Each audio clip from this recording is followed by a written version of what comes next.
Hello, c'est Jenny de l'agence Côté Cœur. Je suis organisatrice de mariage et officiante de cérémonie laïque. Aujourd'hui, je te fais une petite vidéo pour quel team je suis. À tout de suite. First look avant la cérémonie. Parce que pour moi, c'est un moment qui est intime et qui est à vivre à deux. En fait, quand on fait la découverte au moment de la cérémonie, quelle qu'elle soit, religieuse, laïque, l'émotion est là, quoi qu'il arrive. Et c'est un moment qui est très très beau. Par contre, il n'y a pas ce petit moment intime à deux où on peut prendre le temps de se regarder, de s'embrasser, de se dire des petits mots doux. Alors que le first look avant la cérémonie permet ce moment. On a le temps vraiment de se prendre dans les bras, on n'est pas là à se dire tout le monde nous regarde, il faut vite qu'on aille faire la cérémonie. Non, on prend le temps, ça permet d'avoir des très belles photos et des très belles images vidéo. Donc vraiment, first look avant la cérémonie. Cérémonie laïque. Forcément, c'est mon métier et je suis pro cérémonie laïque, qu'on fasse des cérémonies religieuses ou pas. Parce que l'une n'empêche pas l'autre, on peut très bien faire les deux. Mais sinon, je trouve que la cérémonie laïque est 100% personnalisée. On parle vraiment du couple. Et du coup, c'est là où je trouve que la cérémonie prend tout son sens. Et après, ça n'empêche pas la cérémonie religieuse. Mais pour moi, si on fait une cérémonie religieuse, c'est parce qu'on est dans la religion et pas par simple coutume ou pour faire plaisir à quelqu'un. Même si je comprends vraiment qu'on puisse le faire, il faut faire les choses pour soi, surtout ce jour-là. Wedding planner 100%.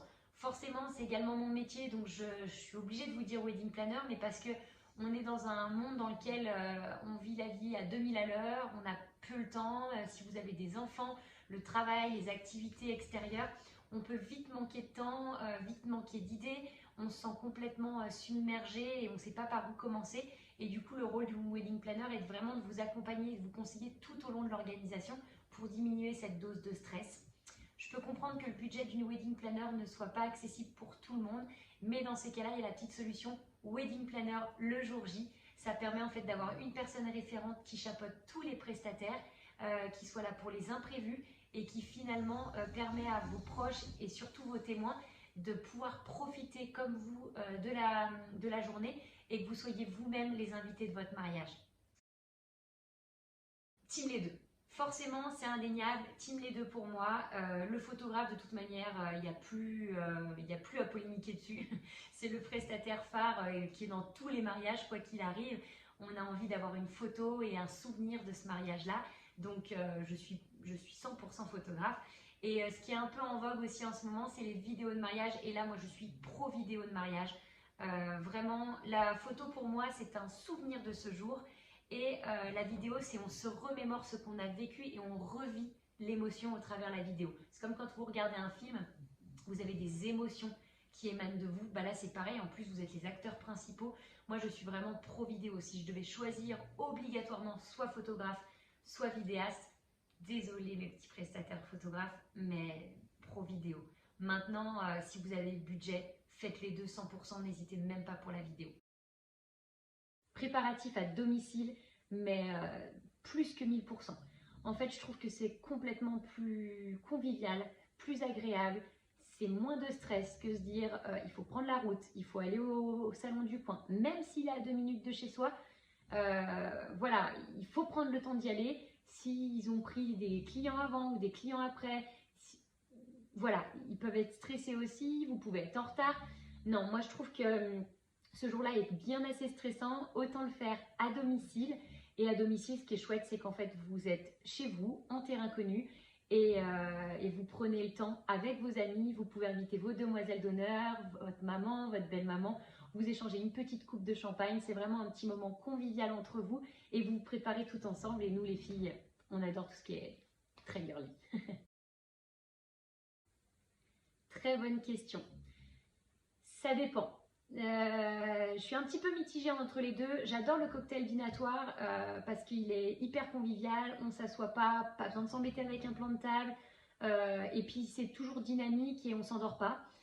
Ça ne dure pas une éternité. Par contre, pour l'avoir eu fait, hyper mal aux jambes et arriver au moment de danser, si on ne s'est pas un petit peu assis dans la journée, c'est un petit peu compliqué. Donc je dirais peut-être repas assis, mais un repas assis qui ne doit surtout pas durer 4 heures de temps. Le gâteau doit arriver à minuit et demi, 1h. No way. On est là aussi pour faire la fête. Donc repas assis, mais qui dure le moins longtemps possible. 100% groupe de musique. Je trouve que ça vient mettre du dynamisme à votre vin d'honneur par exemple, ou à votre mariage de manière générale. Les musiciens viennent chercher le public, ça permet d'avoir de l'interaction, ça met beaucoup d'animation et les gens dansent beaucoup plus facilement et ça permet de montrer un petit peu la note de ce qui attend vos invités après le repas. Et voilà, je trouve que c'est beaucoup plus convivial. Donc ouais, groupe de musique à 100%. Mariage à thème avec des traditions classiques. Je ne sais pas trop si ça se dit. Moi, je suis pour les mariages à thème, pour qu'il y ait des codes couleurs, pour qu'il y ait un thème tout simplement prédéfini pour la décoration, une ligne conductrice. C'est plus agréable, je trouve, visuellement. Et puis tout ce qui est beau dans l'environnement nous rend forcément bien. Donc je serais pour un mariage à thème, mais on garde les classiques. On garde les classiques. Moi, mariage à thème, mais j'arrive au bras de mon père à la cérémonie. Forcément, étant officiante, je dirais officiante de cérémonie. Maintenant, vous pouvez très bien le faire par un proche. Mais le proche doit vraiment se sentir à l'aise en public. Il doit pouvoir écrire quelque chose sur vous qui ne soit pas trop personnel, qui soit très objectif. Il doit quand même apprendre à vous connaître plus qu'il ne vous connaît, parce que forcément, une fois la porte fermée, il ne sait pas ce qui se passe. Mais je serais plus pour l'officiante de cérémonie. Forcément, comme je disais, c'est mon métier.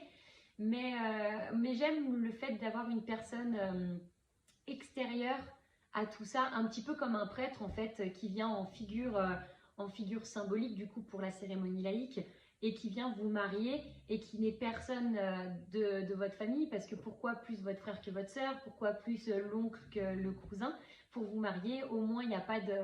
Et puis pourquoi quelqu'un de la famille de monsieur et pas la famille de madame, donc au moins il n'y a pas de problème à ce niveau-là pour le choix. Et comme c'est notre métier, on a des outils hyper performants pour pouvoir apprendre à vous connaître comme si on était vos proches. On est même d'ailleurs dans votre cercle plus ou moins intime pendant toute l'année de préparation. Donc officiante de cérémonie à 2000%, en plus elle est pleine, enfin je suis du coup, pleine de conseils et forcément ça peut que être bénéfique pour vous et pour la cérémonie qui va s'en découler.